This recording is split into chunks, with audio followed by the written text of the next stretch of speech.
Pick a window. This is the Defenestrate Media Network.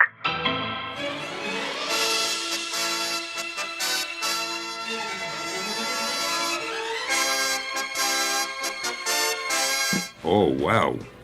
I don't know about the costume, but that's some set of wheels. Hi, I'm Marv Wolfman, and you're listening to the world's greatest comic book podcast.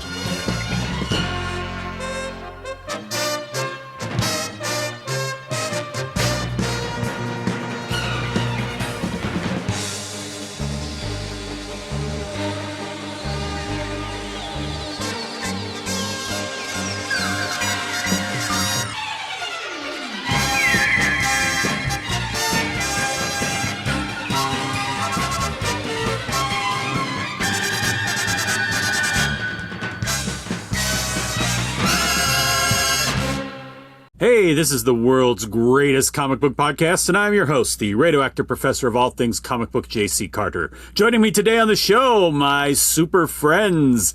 In the north, our punk pixie, Miss Jocelyn Christensen. Hi, guys. And on the bridge of his own private enterprise, our very own Admiral James Tiberius Batman, Laird Jeff Bell. Star Trek V was a masterpiece. And other controversial things we're going to say today. I got hot take on the late 80s. That's a hell of a hot take, I tell you.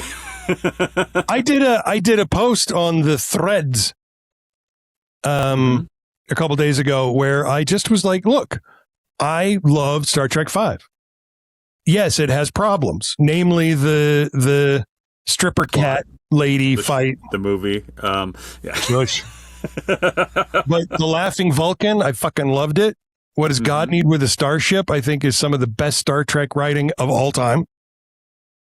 You know, that I cannot disagree with. I loved that moment where he said, "What does God need with a starship?" That was great because he's the only guy thinking.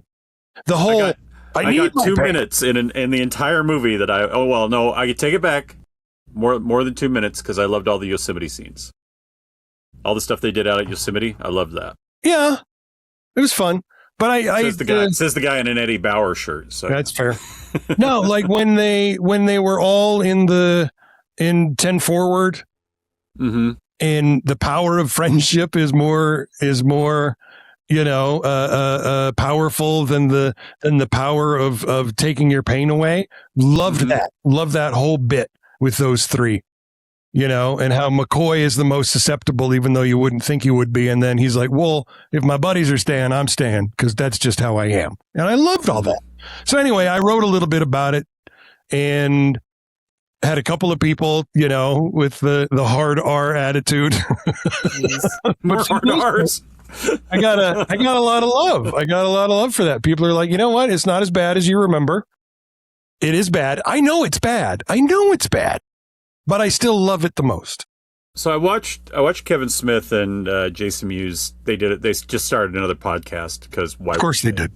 You know, because we need more things taking away from us.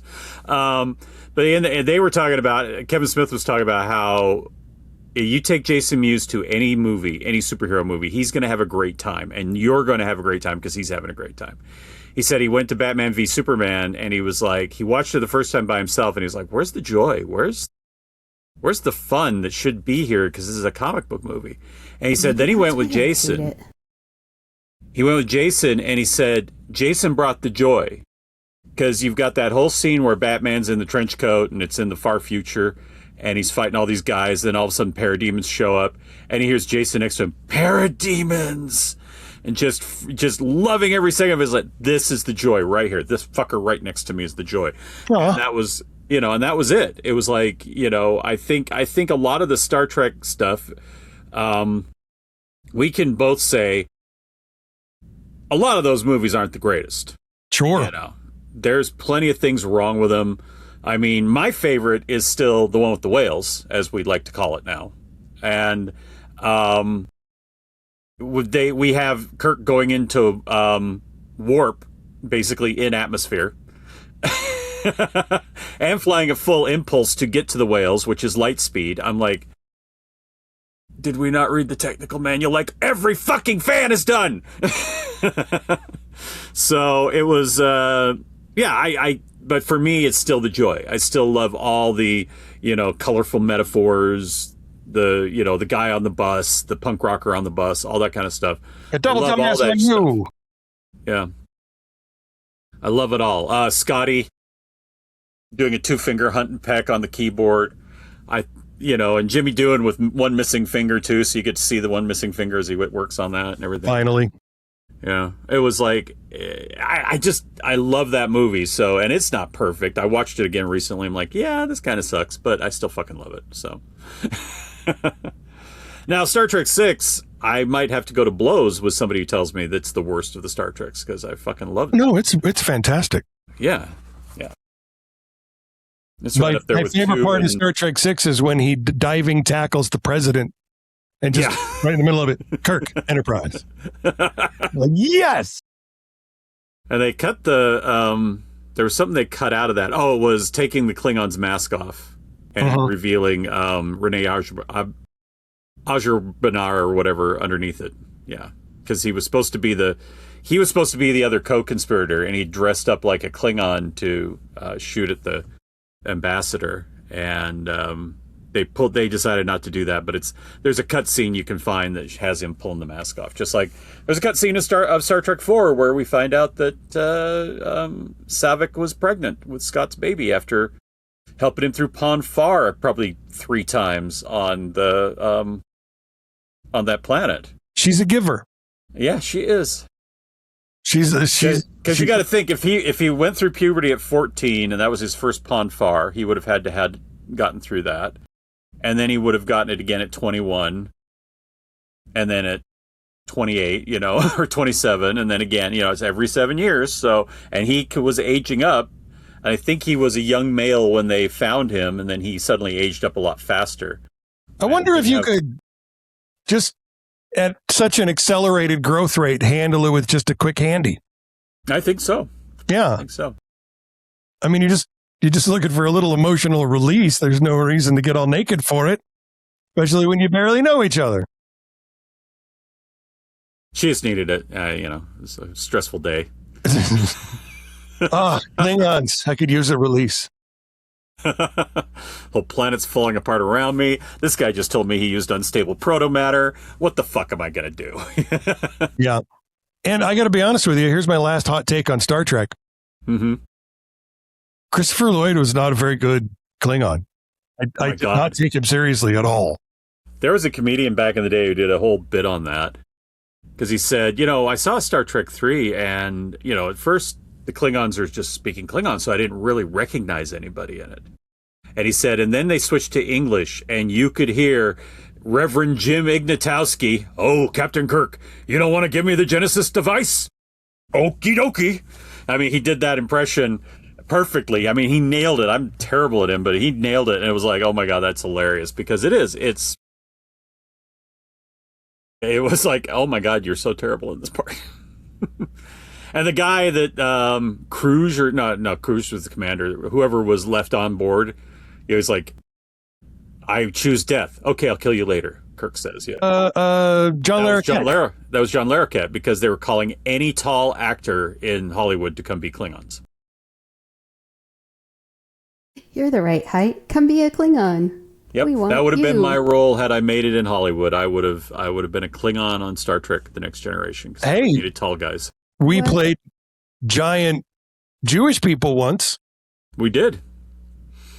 That's a different story. We'll tell that one in Patreon. Yeah, that's going to go to Patreon. Let's get into some comic book news.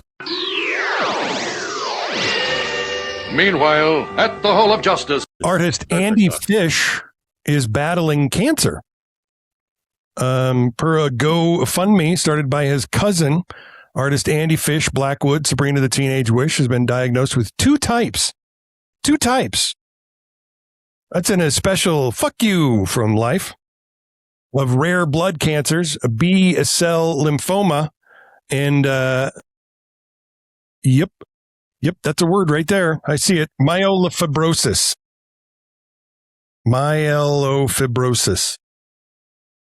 Anyway, Fish, who frequently collaborates with his wife, Veronica Fish, was diagnosed in June, is currently undergoing 4 months of outpatient chemotherapy. They're trying to raise a little money to cover costs while this happens. He'll spend 2 months receiving an allogenic stem cell transplant at UMass Memorial to treat both cancers through the winter, in addition to strong chemotherapy before and after the procedure. So he can't work, and they're looking to raise a little bit of money to help him out. You can find that at thecomicbookpodcast.com. Just click on the link and go through, and it'll get you to that GoFundMe. Yeah, Andy and Veronica Fisher are an amazing art team, and it's helpful that they're married. And they, like when they did Sabrina the Teenage Witch, and our good friend of the show, Kelly Thompson, was writing that one. The artwork was just stunning, and it was Veronica drawing it, and then Andy coming in and doing the finishes. So nice. And colors. Yeah. Marvel Comics and Lucasfilm Publishing have announced a Star Wars Marvel crossover. Hope Assembles. The first Star Wars crossover series ever. The 5-issue comic will be written by none other than the aforementioned Kevin Smith. And artist David Marquez did Civil War too. He's a good art. Features a meta plot where a reality-shattering spell causes the Rebels and Imperials of the original film trilogy to appear on Earth 616 and to team up with its own heroes and villains. Issue number 1 will be out January of 2027, with the series finale arriving at comic book stores just in time for the 50th anniversary of A New Hope in May of 2027. Okay, then. You got some fun covers and Dr. Doom teaming up with Darth Vader. I love this. Let's do it. While the Enterprise is traditionally the flagship of the Federation, we all know that Starfleet has many legendary vessels. Voyager, Defiant, Discovery, all iconic names. Now, Star Trek's 60th anniversary, IDW Comics is exploring one of those ships in a new series. And it stars one of Star Trek Picard's breakout characters, Commander Raffi Musiker. Thank you. She's no longer a commander. She's captain of the starship Endeavour. And in the new series, Star Trek 0 Point, by the creative team of Charlie Jane Anders, Isaac Sanchez Gonzalez, and Jody Troutman, we follow Captain Musiker. Yeah, I'm just going to fuck it up. As she takes her new starship on a special mission at the utmost importance to the Alpha Quadrant. If you pop over to the comicbookpodcast.com and click on it, they've even got some cheater pages that you can take a look at. These are some awesome cheater pages because she gets assigned the Endeavor by Admiral Janeway. And then she chooses her first officer, Commander Devana Tendi from Lower Decks, no longer a lower decker. Yay. Yeah, it's and Tendy's like, what am I doing here? I'm a scientist. This is not a science ship. This is like Section 31 ship. And she's like, no, we're doing this. We're solving problems before they become problems is kind of the idea. And a lot of second contact stuff was going to be important. So therefore we need a second contact specialist like Tendi. Yeah, it's going to be awesome. Great crew. We've got a Cation, so I'm very happy about it. It'll be nice to see Tendi doing something that doesn't have to be silly. You know, as a fully fleshed out character. That'll be nice. I like that. I like that idea. I'd like to see how Boimler does as well. Mariner's going to be fine. Mariner's fine. She's just exactly who she needs to be. Yep. Archie Comics, or at least half of John Goldwater's 50% stake in it, is in danger of being auctioned off to pay debts, according to legal filings reported this week. Goldwater is locked in a legal battle with finance company Raven Capital Management. It all started in 2022 when Goldwater, son of Archie co-founder John Goldwater, borrowed $40 million from Raven, signed a deal with the producer and investor James Masiello to develop Archie's secondary characters for media. Since then, Masiello fell out with Raven, and took his own life while Goldwater has been unable to pay back the debt. I'd be so mad at my dad. Right. 40 million. I was mad when my dad got a reverse mortgage, is what I'm saying. Yeah, no shit. So anyway, there is now a shitload of lawsuits flying back and forth. Things were set to come to a head in late July when a foreclosure auction was scheduled to take place, selling the half of Goldwater's stake in the company that he used as collateral for the loan.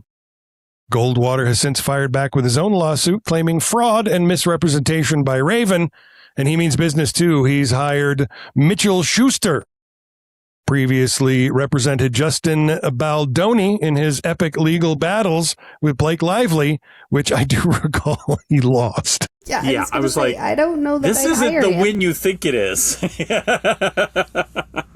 I mean, you get down to the evil lawyers building, and he's the only guy left because he's the most recent loser. He's like, well, I am an evil lawyer. It's true. Yeah. Yeah. Anyway, that is it for the comic book news, gang. Goldwater, I think, chose poorly, and Nancy Sievercleet will maintain her half. I don't know what she'll do with Archie in receivership, but, I think she'll have the power to force Goldwater out, finally. Yeah. I love Nancy, as you know, friend of the show, Nancy.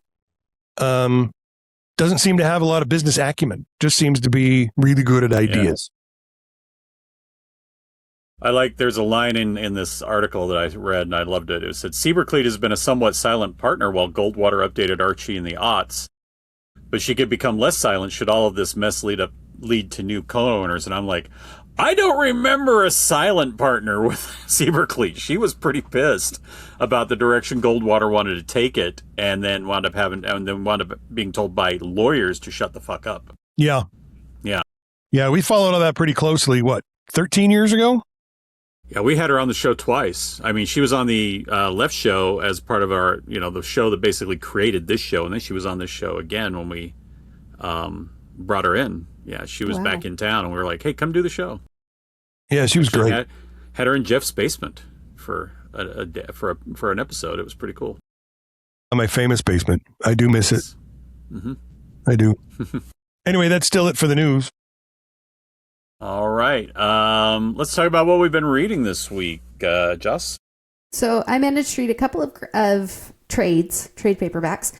Both are from Image Comics. One is Happy by Grant Morrison. This one's I love that. older. It's so fun. Yeah. Did you see the TV show? I did not. Was it good? It's the dude from Law and Order SVU, the tough guy detective. I don't watch Chris Maloney. Yeah. Chris Maloney. I love Chris Maloney. I'm going to have to look it up now. Patton Oswalt played the stuffed unicorn. Okay. Yeah, so just a fun ex-cop mob heist at Christmas time. It's a good Christmas book, apparently. And then I also read Maria Lovett's Artificial. Now, she wrote Crave, which I also read a year and a half ago. Artificial is essentially, what if your sex robot doesn't recognize your safe word? So... Ooh. Yeah, it was naughty. It's a naughty comic. For anybody who doesn't want a naughty comic, don't read this one. But if you don't mind a little bit of naughtiness in your comics, it was good. And it was intriguing because it was, it really was. What if your sex robot doesn't turn off? What if your sex robot continues to act out the role play you're doing? And how does that affect you? So it was good. It was beautifully done. So, well, seeing as how any role play I'd be doing would be Star Trek based, I think I'm okay on it. Mm-hmm. Probably. Kobayashi Maru! Ooh, that's my favorite. 3 Klingons, what shall I do? Sorry, I took us a place. I didn't mean to. It's okay. I expect nothing less of you. What did you read, buddy? What the fuck? I expect more from myself. Thank you very much. What are we doing? What we've read this week? Yeah. Yeah. Dresden Files 7 and 8. Yeah. I don't. You guys know I'm too fucking broke for comics right now, and so I've been reading through some of the back issues, but Tiffany hasn't been doing well, so we've been keeping the room dark. So we're reading Nook. We're Mm-hmm. and I don't want to turn the lamp on to read paper. So I don't own a lot of comic books digitally, even though that would save an awful lot of room. But yeah, so no, I've been rereading the Dresden Files and enjoying it. And I just got to the one where he rode the dinosaur, and I just remember how much joy I had the first time that happened, and how anticipated my reaction was this time around, and I still just really liked it. So I think my next one, we do the Battle of the Red Court. Yep. So, it's moving along. It's fun to watch these books mature now that I'm reading them all at once, because it felt pretty seamless when you're reading one a year, and now you're reading them all in a stack, and it's like, yeah, the first one was good, and the most recent one was fucking great, and it's fun to watch the evolution from really good to fucking great, as these go. And he just becomes a better writer as time goes on. Some writers, when they get a little long in the tooth, they get a little lazy. Robert B. Parker, looking at you, pal. Yep. I mean, I don't know anybody else that can do 6 pages of dialogue in one word responses at a time. That Robert B. Parker did it. And it's like, you're just filling up paper, sport. Great. So anyway, what about you, sir? What have you been reading this week? Let's say we had Barbara Gordon Breakout number 4. This is just getting more and more amped up. If you're not reading Barbara Gordon Breakout, see if you can find some copies of issues 1 through 3. You can get them on Comixology, I know that. So at least get it digitally if you want to. This has been a standout series. I'm glad I'm picking it up to read it because it's just so good. So well done. Barbara is getting more and more injured, and so at this point now she has her head completely wrapped, so it's a lot like the Batgirl cowl. It's just completely wrapping her head. So yeah, I'm like, sooner or later somebody's going to stick a couple of forks in there, like, oh, Batgirl, Then we had Seven Wives number 3, the conclusion of the who killed the head of well, not the head, this guy from the FLDS church, and which of the 7 wives did it. You think you've solved it's interesting. There's the false victory where the detectives think they solved the mystery, but I'm like, no, that's not who did it. And even they're like, that's not who did it. And I was right on who did it. From issue 1, I was right on who did it. So yeah, I know these things too well, I guess. But yeah, it was so satisfying, especially the ending, just the way it was all coming together and everything. It was really cool. But yeah, love the FLDS living in this state. Yeah. And then Wolverine number 25. Not as satisfactory of an ending of the story arc as I would have liked. There's a little too much where they won't challenge Arsenault now that she's Vindicator in Alpha. The other members of Alpha Flight, apparently the Canadian government has something on them, so they can't really deviate too much or they'll go to jail.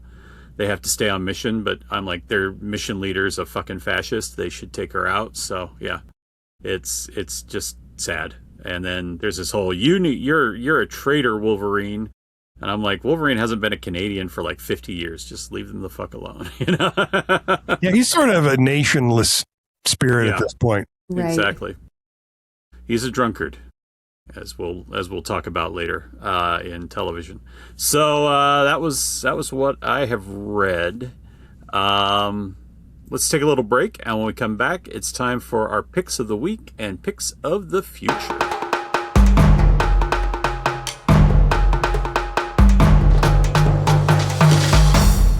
Let's take a moment to breathe. Deep inhale. Extend your spine.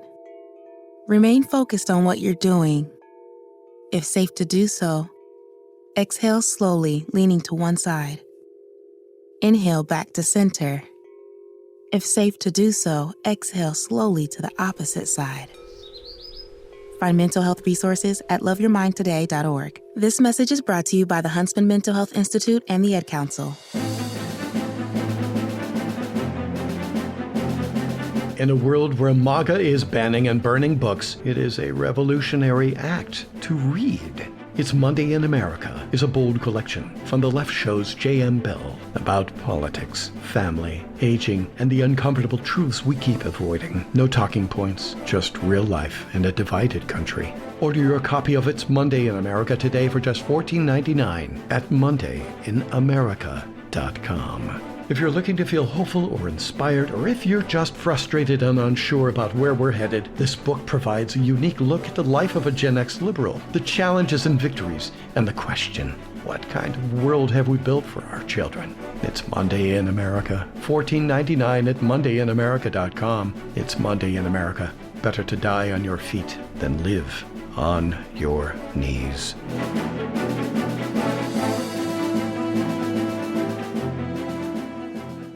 Hey, this is Elena Huffman, Abaddon on Supernatural, and you are listening to the world's greatest comic book podcast.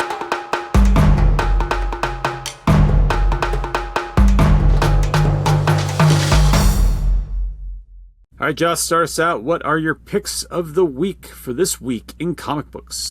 So, from Marvel Comics, Spider-Man, Hulk, Fire and Brimstone. It's a Spider-Man and Hulk crossover. Let's be honest. It's going to be fun. It's going to be great. It's just going to be a delightful, fun romp with quips galore. I'm sure of it. Yeah. So it just looks like fun and something that I wouldn't normally pick up. So I'm going to try it and see how I feel about it. How about you, Jeff? What are you picking up mainstream? Mainstream, those wacky funsters over at DC are dropping Batman and Son in the new DC Compact Comics edition. I made a promise to myself to give the Grant Morrison run a try. Fair. Yeah. I've read bits and pieces of it. You know, the whole Damian Wayne thing, I was on board with really not enjoying that. But then upon reflection here a few months ago, just may or may not be glaucoma medicine related, I was like, a lot of the shit I read with Damian gives me a chuckle, especially him and Dick. Mm-hmm. Maybe I ought to give this a second chance. And so I will be reading the Batman run by Grant Morrison at some point. I've got the books. I bought them a couple of years ago. They're still wrapped in plastic, for Christ's sake. And the truth is, right now I'm thinking about selling them. So I haven't opened. Yeah, fair. Yeah, because I need some fucking money, and they're worth some money. They're doing okay on the eBay. It's just that eBay takes like 40% of your shit now. So, wow. So yeah, eBay's nuts. But yeah, like I said, I've already sold almost everything I own. So these are some of the few treasures I have left. So I doubt I'll be reading it anytime soon. But for $10, I can go pick up Batman and Son at my local nerd store. So I will probably do that instead. But that's DC. And then Alien versus Captain America, because fuck it, why not? Why not? The other Alien versus books have been, the ones that I've read have been kind of fun. And it'd be fun to watch Captain America take on an alien. So that's it for Marvel. What about you, sir? What are your choices this week? Mainstream-wise, from Marvel Comics, we've got two of their premiere collections. So these are guaranteed $15 books, and they're book size, regular bookshelf size. So for those watching us on the YouTubes, I've got my the Visions here. So it's a regular size. It's not a full size comic book like like a standard trade is. But these two that are coming out are the ones you want to get right now if you haven't read this, because of what's coming with the Avengers movies. So the first one is Avengers Time Runs Out, which I don't know how much of this is going to have to do with the Avengers movies, but it's basically all the worlds of the multiverse are collapsing and basically colliding into each other in this Avengers Time Runs Out. And the more it happens, the more the multiverse is collapsing. And in the end, Doom winds up getting the power of the Beyonders and making his own little world with all the Earths that he could save, and they call it Battle World, and that leads into the Avengers Secret Wars. Both of these were written by Jonathan Hickman. Both of them are amazing stories. The idea that Doom literally is holding a world together with just his willpower, and the power of the Beyonders, of course, but still, his willpower alone is holding this world together, is pretty epic, and gives you it should give you more fear of Doom than you may have had before when you've read Doctor Doom and other comic books. So, really well done. And I know the next Avengers movie after the one we're about to see is Secret Wars. And I think it's going to be a lot like this Secret Wars. So if you want to get kind of ahead, Marvel actually did something right and actually put the fucking trade out before the movie came out. Wait, what? Yeah, I know. It's so weird. Shocker. We've never seen that. And then from DC Comics, End of Life number 7 is coming out. I'm just having a great time with this little series from Kyle Starks and Steve Pugh. Steve Pugh's art is so funny. This Eddie Stallion is just such a dumbass, and it's just so much fun to see him.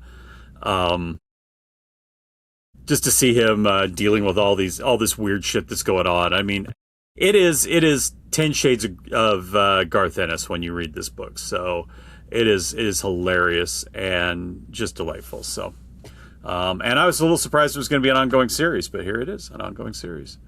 I'm like, really? Can we really run this dumbass this long? Well, I'm going to keep reading it, so I guess we can. Here we go. And then indie-wise, from Image Comics, we get Sean Gordon Murphy, who did Batman White Knight, Tokyo Ghost, and Punk Rock Jesus, and also The Wake. He was the artist on all of those things, working with some really amazing writers. He's going to take up the writing pen as well as draw this new series called The Last Driver. In America, in the not-too-distant future, no one knows how to drive except for him.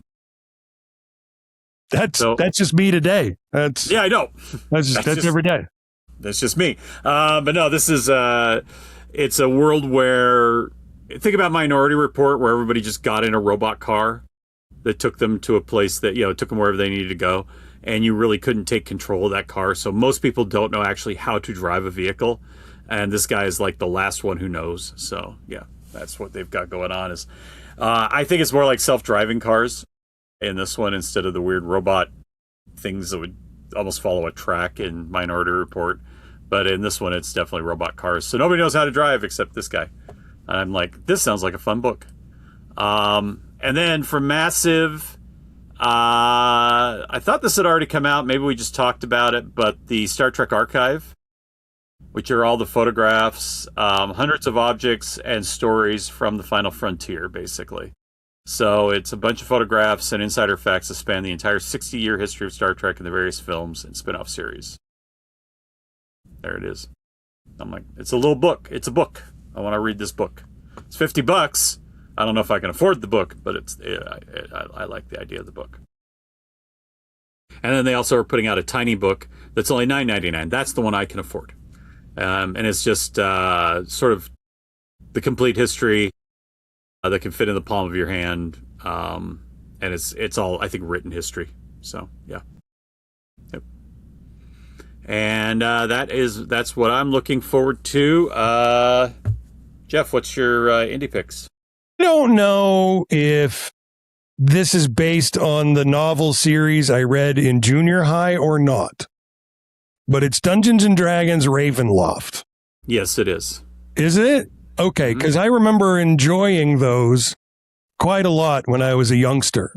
And now Dark Horse is coming out with Dungeons and Dragons Ravenloft #1 this week, written by Amy Chu. Love Amy Chu. Yeah. So Yeah, I don't this know if one, it's the exact like the story you read, the book you read, but it will Probably be in the not. Ravenloft. It'll be in the Ravenloft universe. I've gamed in the Ravenloft universe thanks to our friend Bobby D. And it's Strahd is still a big problem. Lestrade and all these other monsters that are running this dark world, and yeah, I like that it's a gypsy character on the cover. So yeah. And then from IDW, Home Time, 12 Days. This one just looks weird. Talking Peaches, Magic Tea, Frightening Wildlife, and more. The award-winning fantasy epic graphic novel the critics called an intoxicating and visually stunning Australian Narnia. Okay, you have my attention. I thought Australian Narnia was New Zealand. What about you, Jocelyn? I also had The Last Driver on my pick of the week for an indie comic, because I agree, it sounds incredibly fun to see this guy who's the only one who knows how to drive still. And he's in a race to save his grandkid. So, yeah. Sounds Hence like him a good knowing time. how to drive. He's a grandparent. He's old. I'm the last one who knew how to drive a car before they all took it away. Well, and he's going to rebel against technology, fascism, and he's going to help the future of a divided America. It's like my story. No, you guys don't understand. I got a roundabout about 300 yards from here. It's terrifying. Nobody knows how to use a roundabout in this country. Oh my God. Did you guys know in Utah County? In Utah, you're supposed to signal in and out of a roundabout? Mm-hmm. I knew out. I didn't know in. But yeah, so yeah, roundabouts. Roundabouts. Proof that evolution can run backward. Sorry, True. I took over. I apologize. You're good. Let's move on. All right. Well, any more? Nope, that's it. Okay, so let's hop in the TARDIS. We're going to head to October and give our picks of the future.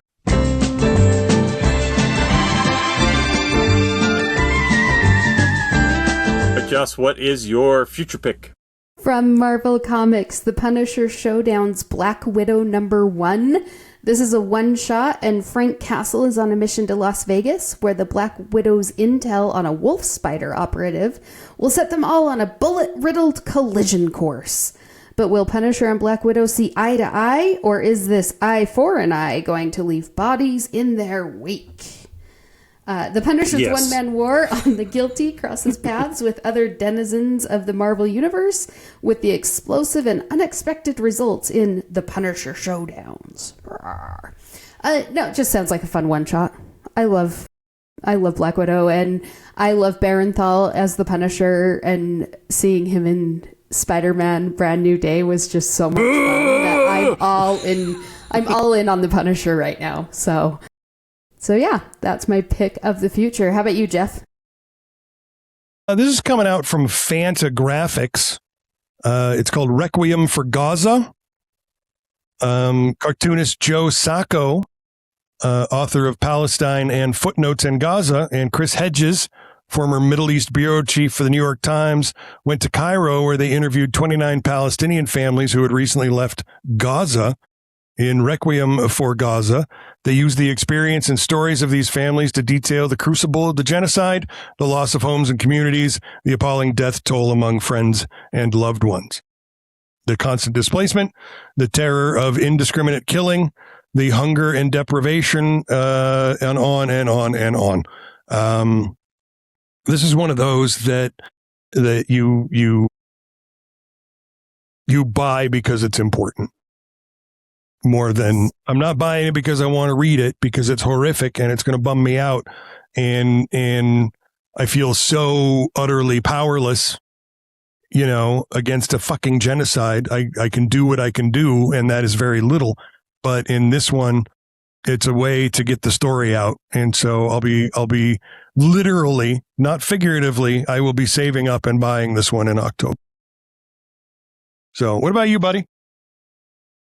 We get some fun here from superstar writer artist James Herron. From DC Comics, we get Gone, gone, the form of man. Rise, the demon Etrigan. The demon #1 coming back in a new epic series as part of this DC thing they're doing. But the world is infested with darkness it cannot see. Beasts from hell feast on humanity's soul. Enter Jason Blood, a man alive too long. Witness to centuries of hell's victories. A wanderer with a shattered mind and a split soul. Following the mute face, a lost wizard tortured by a voice from hell. Can Jason Blood protect our world and save his soul? Will the demon Etrigan rise again? Well, the book's called The Demon, so I assume that's going to happen. But that's it. I'm like, okay, I'm in. It's The Demon. I fucking love that. Let's have some demon fun. Also, special shout out, because I probably won't get back to DC before the end of the month. Jonah Hex and the Shadow of Death, written and drawn by Michael Walsh.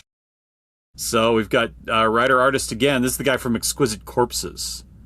And he's doing a Jonah Hex story. It's a 6-issue limited series. So basically, I think it's a lot like, it's the end of the Wild West kind of story. It's probably taking place in the late 19th century, early 20th century. And Jonah's still kicking around and got one more ride to make. So I always picture Jonah Hex played by Sam Elliott. I would like a good Jonah Hex. I would too. Yeah. I've read some amazing Jonah Hexes. I've never seen a good Jonah Hex. They've tried.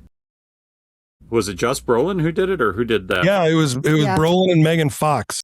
Yeah, and that didn't work. I can't remember the guy they had play him on. That bad Berlanti-verse one.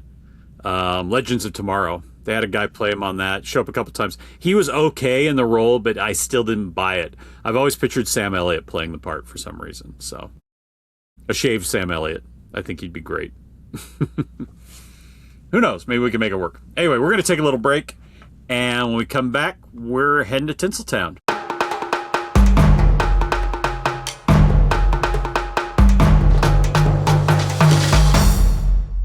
My name is Peter Davison. I played the Fifth Doctor, and you're listening to the world's greatest comic book podcast. Hey, folks, Jeff here. So, you want to start a podcast?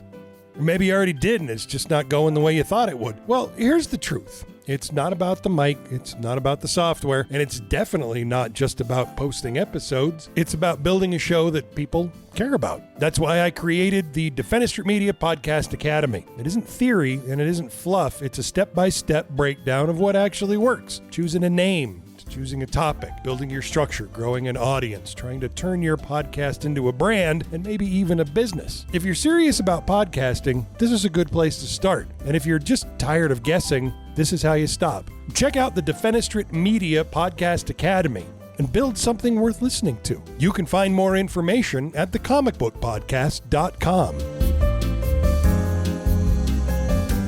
Hi, this is Kevin Eastman, co-creator of the Teenage Mutant Ninja Turtles, and you're listening to me on the world's greatest comic book podcast. Wah, wah, wah.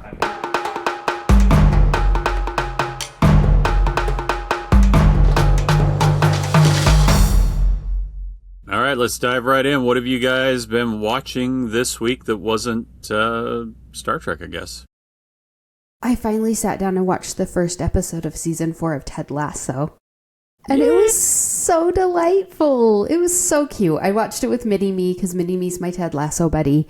And we just had such a fun time. So just trying to work out a schedule so that we can try and keep up on it now because we're already like 2 behind now. So, but yes, I agree. Just watching Rebecca eat barbecue, amazing. The fact that she stained every single blouse with her barbecue sauce, I've been there. Things tend to land on the chest. So, just so much fun. Ted Lasso's universe is hilarious. It'd be hard to miss with both of them. Yeah. If it's going to fall, that's where it's going to hit. You probably have very few stains on your tongue. It's true. It's very true. Not for nothing, but episode 2 is going to is just going to melt you. You guys are going to be like, okay, we have to set a schedule. So if you haven't set a schedule, watch episode 2 and you'll be like, okay, we're setting a fucking schedule. That's it. Fair. Yeah, because episode 1's like a reunion episode. Right. And episode 2 is Ted Lasso. Ooh, good. Mm-hmm. Good. Yeah. I'm excited. Yeah. I'm excited. But really, I didn't watch a ton of TV this week. So the only other thing I watched was Star Trek. So how about you, Jeff? What'd you watch this week? Ted Lasso. Mm-hmm. Really enjoyed it. When it ended, I was like, fuck. And because I wanted more. What Stewart Fails to Save the Universe.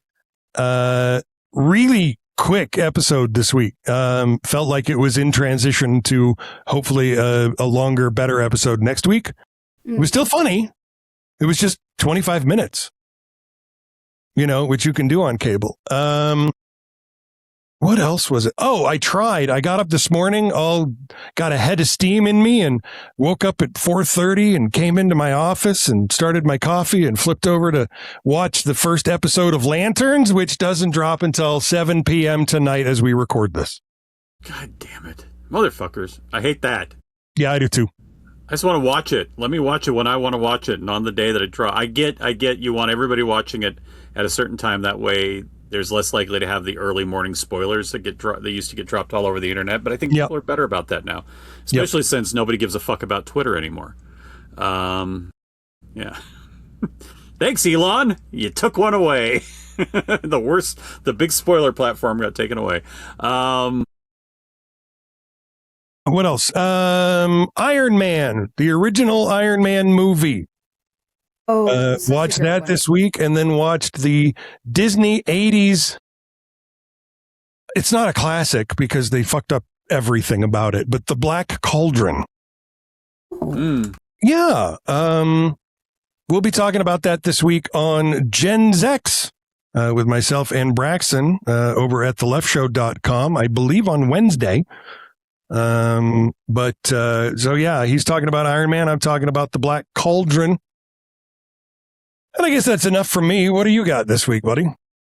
Let's see. I watched Trying, which I'm still loving the hell out of. And Ted Lasso. That's my British comedy night, is Trying and Ted Lasso. And then I got a special treat. They dropped 3 episodes of Reacher. And yeah, so I got to watch the first 3 episodes of Reacher. And what worked out, because it dropped, I saw it on Wednesday, and I'm like, well, I can watch Trying and Ted Lasso, and then I'll have enough time to watch 1 episode of Reacher. And then on Thursday we had Strange New Worlds and MasterChef, and I'm like, I'll have time to watch 1 episode of Reacher. And then on Friday, on my birthday, I said, okay, after we got done back from dinner and everything, I'm like, we're watching the last episode of Reacher. So that's been dropped. So I got 3 nights of Reacher. I loved it.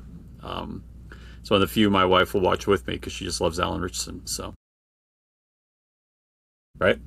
More so that. So yeah, it was, this one is delightful. It is Reacher at his absolute worst in some ways. Which always makes it funnier and a lot more fun. And then, of course, we had Strange New Worlds. Here's looking at you, kid. All the gin joints. Oh, man. As soon as she said that line, I'm like, yep, I know what movie we're doing tonight. Right? It was fun. It was, I think they could have lightened up a little bit with the black and white. I don't think the color correction was on. It was very, very dark. Yes. Well, yeah, and it was something chiaroscuro was the title of the show, so it was supposed to be black and white, because that's chiaroscuro, is black and white. I just think they could have lightened the color palette a little bit and just brought up the tones. What I wanted to see was, I had technical problems with the show, and of course, I'm going to push my glasses up. You would think that on the interior of the Starship Enterprise, the infrared radiation wouldn't affect their color, their ability to see color. And so when they're in that central room, that had no outside windows, examining that probe, I'm like, this should be in color. Yeah. I thought that too. One line of explanation would have been when they said drop the blast shields, and that should that should help. And then he could have added, and Benga could have added to say, but it will take us at least 30 minutes after exposure for our color vision to come back, but it will come back a little bit if you drop the blast shields on the, which I also love. Thank you for saying blast shields. That makes me happy because that's a Star Wars reference right there. But yeah, it was such a cool episode. I'm a big fan. Casablanca is still one of my all-time favorite movies. So, you get all the good Casablanca stuff, and and there wasn't a whole lot of there wasn't a big love triangle going on, which was nice. But I did enjoy the Casablanca stuff, especially the player piano with the alarm that only humanoids could hear. Klingons can't hear it. I love that. Right. And then it was Sam, but it was a robot. It was Sam the robot, and it started playing the Klingon. I'm like, was it programmed that whenever the Klingons come in singing their drinking song, it just plays the national anthem for the planet, so they can all just sit and pound their hands and drown the Klingons out? Whereas in Casablanca, they sing the French national anthem while the Germans are trying to sing the Nazi national anthem at the time. So yeah, it was such a great scene in Casablanca, and even it worked well in this one. In fact, a guy on Trek Culture said, "I've never seen Casablanca," and he said, "But I really liked." And he said, "I really liked that scene with the music. That was really incredible." And his buddy who was doing the episode with him, Sean Ferrick, said, "Oh, you've got to see Casablanca because that's one of the most important scenes in Casablanca." So yeah, it's like, yeah, it is. It is one of the most important scenes in Casablanca. It's the one that gets people, jumping up and down about it. So, yeah, so well done. Like then you pop over. I would have liked to have seen on the Enterprise more of a. I know it's a big ask for a special effects budget, but almost a thing like fucking Pirates of the Caribbean, where when they cross into the moonlight, they turn to skeletons, they'd cross into shadow, they'd turn human. And it's like, if it would just flip from color to black and white as they passed windows and shit, that would be really funny. That would have been good. Yeah, I would have liked that a lot, but I know that's a lot to ask for a special effects budget. So I forgive them for just using the same process to make it black and white the whole time. But I know it's actually easier now than it was when they did Pirates of the Caribbean, so they could have made it happen. But yeah. Anyway. Mine was the Ted Lasso line that Rebecca delivers in episode 1, where he's like, "Oh, I'm sorry, I thought we were doing Casablanca." And she's like, "I've never seen Casablanca." And he's like, "Okay." Yeah. She says, okay. And I never will. And he's like, "I respect that." That line just cracked me the fuck up. I remember that now. I forgot about that line. I was like, "Oh, Rebecca, it's all right. One day." All right, that's it. That's what I've watched. Cool. What do we do next? I can't remember. Yeah, let's do that. Well, we got a little bit of news. Just some bring out your dead news. Meanwhile, at the Hall of Justice, John Cypher is a name you might not recognize, but if you, like me, after watching the new Masters of the Universe, went back and watched the old Masters of the Universe, you would recognize him at Man-at-Arms. If you're an antique, as I am, you may have seen him on Hill Street Blues. Oh, yeah. Yeah. Prolific TV, film, and stage actor. His family shared the news of his passing. But yeah, he was Chief Daniels in more than 70 episodes of Hill Street Blues between 81 and 87. The series amassed 26 Emmys, winning 4 consecutive gongs for outstanding drama series between 81 and 84. Cypher was then cast as Duncan. Right, I think he had the best line. The line I remember the most in Hill Street Blues, at the beginning of every episode, he'd be sending the cops out, and he'd say, "And for God's sakes, be careful out there." And he'd say that every episode, and I fucking loved that. Yeah. Yeah. Then he was cast as Duncan, Man-at-Arms, This says man at large for reasons I don't understand. I don't know why they did that. Way to go, Yahoo. In the cult pick Masters of the Universe, Idris Elba, he was so good at it, they had to get Idris Elba to come in and play him in the new one. That's right. Yep. He was on Major Dad, which is one of my guilty pleasures because I just fucking love Gerald McCraney. I just love the guy. I met him once and made an ass out of myself. Oh. If I remember, I'll tell you about it in Patreon. Okay. Anyway, the second one, former congressman and Cooter on Dukes of Hazzard, Ben Jones passed away at 84. Oh. One of the reasons I've brought this on, not only is Dukes of Hazzard a problematic childhood fondness. Nope. You know they were banging Daisy. I'm just saying. Yeah. Okay. There was some serious Alabama going on in that family. This was the South, man. They were all just cousins. Yep. But yeah, Cooter, which I have on here mostly so that we can say Cooter a bunch of times, died of a heart attack in his home in Virginia. His wife, Alma Viator, said, "I lost the love of my life today. Ben passed from a massive heart attack. He was home resting in his favorite chair, waiting for the Braves to come on and whoop the Yankees." I hope they did whoop the Yankees that day. They've been doing really well this year, so it's very possible. I haven't followed them that closely, though. So we have to keep on this story until I hear Jocelyn say Cooter. Yeah. You were the first one. You were the first It's one true. in I the did. Slack. Be up and go, oh no, not Cooter. Cooter. Oh no, not Cooter. There you Okay, go. I got you twice. You did. Thanks, buddy. You're That means it's like permission for me to say it.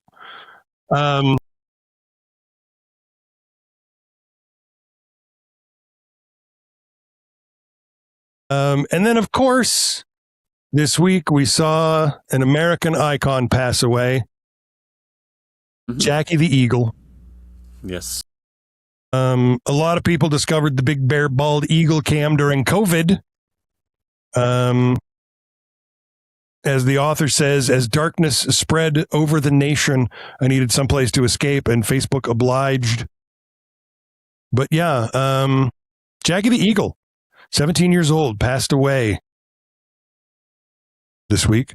Born in Big Bear in 2012, the first eagle to be born there in a very long time. The webcam was installed on the same nest she was born in, and even had some Love Island drama. Jackie's first mate, Mr. B, disappeared for a while, and Shadow moved in. Then Mr. B came back from his extended fishing vacation, tried to reclaim his home, but Jackie was like, no.